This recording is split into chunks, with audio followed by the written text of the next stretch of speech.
Sarvamanthan news महाराष्ट्रामध्ये आपलं स्वागत. पाहूयात आजच्या टॉप 10 हेडलाईन्स.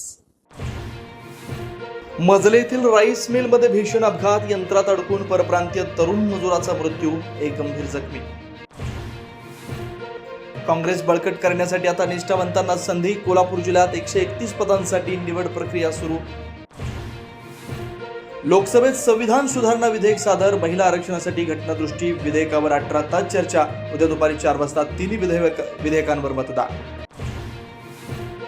महाराष्ट्र विधान परिषदेच्या 9 जागांसाठी 12 मे रोजी मतदान, 30 एप्रिलपर्यंत अर्ज भरण्याची मुदत, तर 4 मे पर्यंत अर्ज मागे घेता येणार, 12 मे रोजीच मतमोजणी.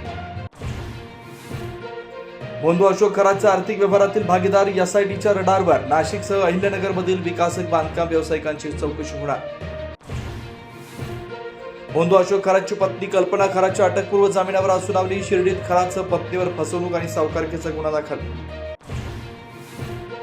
नाशिकच्या टीसीएस कंपनी विरोधात हिंदुत्ववादी संघटनाचा मोर्चा, बाईक रॅलीमध्ये महिलांचा सहभाग, धर्मांतरासाठी दबाव टाकणाऱ्यांवर राष्ट्रद्रोहाचा गुन्हा दाखल करण्याची देवेंद्र फडणवीसांची मागणी. मुंबईच्या मालाडमध्ये गुरुवारी आणि रविवारी भूत उतरवण्याची बतावणी करत अघोरी पूजा, भोंदूबाबाला पोलिसांनी घेतलं ताब्यात. लष्कर तोयबाचा संस्थापक मौलाना अमीर हमजावर पाकिस्तानात गोळीबार, अज्ञात हल्लेखोरांनी लाहोरमध्ये सोडली गोळी, थोडक्यात बचावल्याची माहिती. सार्वमंथन न्यूज महाराष्ट्राला लाईक करा, शेअर करा, सबस्क्राईब करा.